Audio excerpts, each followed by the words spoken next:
According to the laws of physics, everything that occupies space is matter.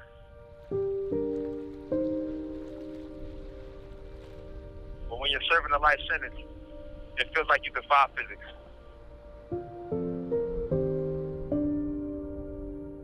You occupy a cell but don't matter to society. Framed for your worst moment, you're left out of the conversations about solutions to mass incarceration.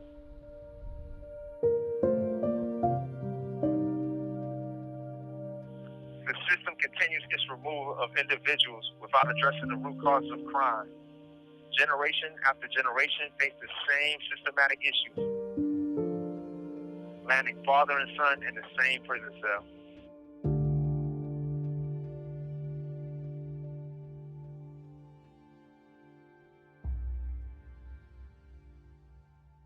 I'm standing in an old school phone booth with a push button phone, and the front door is missing. There's no front door. Not far from me is the CO's podium. About 5 officers there chilling. I'm in San Quentin State Prison in San Quentin, California.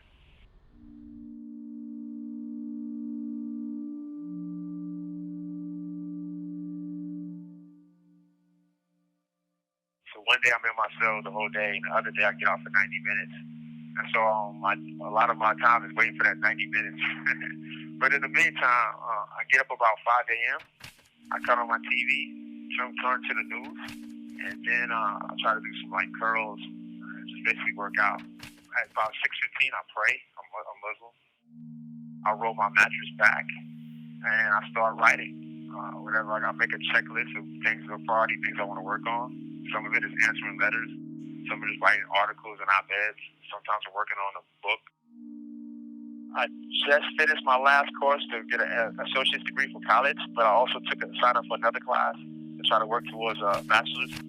Freelance write. I'm a contributor writer for the Monster Project and San Quentin News.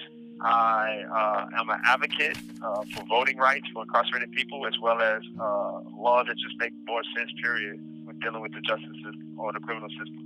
The reason why I say policing is flawed is because they seek to solve a crime after somebody's dead, instead of seeking to stop crime before it ever happens.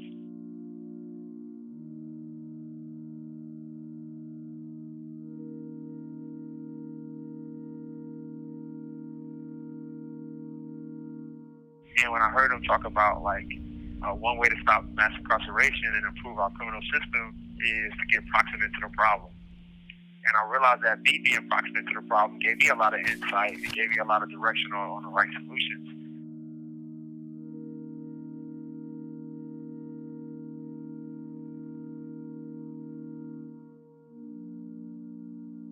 He came up with the idea, and he just wanted the way to use proximity in art to make a difference.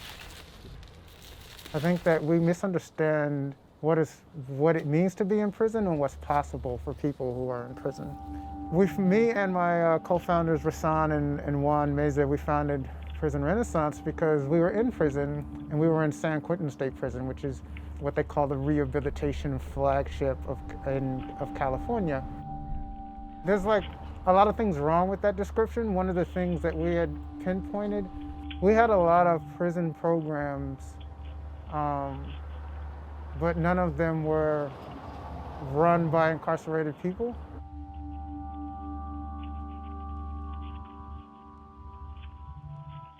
How can we build a model that shows how you can serve incarcerated people without needing the approval of a prison administration? So we build our programs a lot around protected activities like First Amendment rights, hence arts and writing and journalism.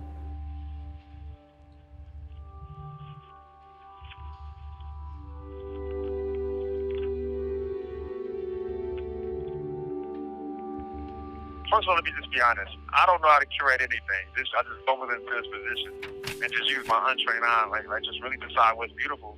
And that's all art is, if you ask me. It's all about what's beautiful. So art as a way of building proximity, because I think art is beautiful even when it's describing something ugly. It's still beautiful, and it just shows the humanity of people. Period. But I've long been a fan of several artists here: Stan Bay, Bruce Fowler, And every artist I asked pretty much said, yes, I'm in. They just trusted me and just gave me the artwork, donated to the Prison Renaissance with just full faith that I would make something miraculous happen. And it went down pretty well.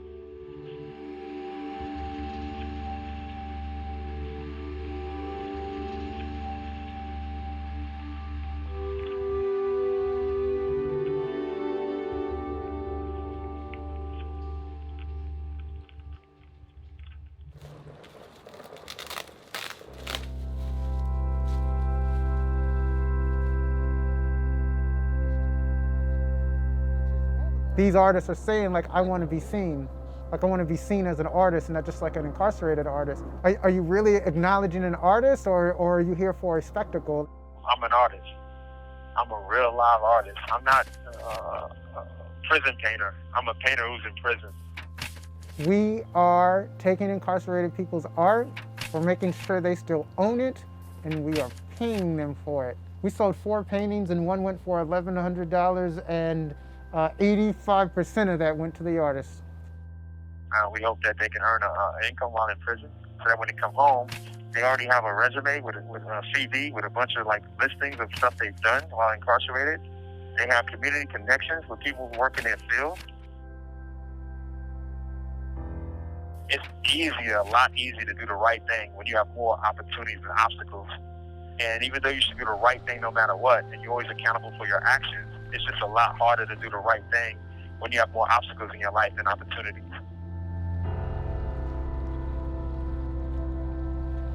When I say incarcerated person, what do you think?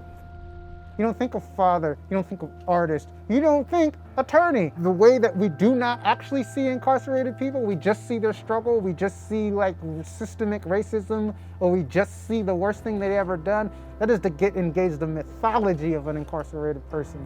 And that is not a real person. So there is no strategy that you can devise to help that person because you've yet to see the person.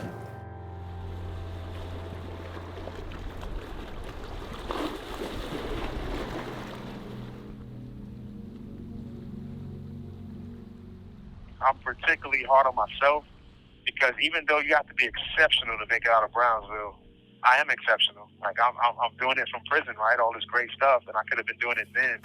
So I let my emotions supersede my intelligence. And so I think about like how I could have been part of the solution so much longer ago. So I really just like want to be a voice of reason and just try to make the world make sense.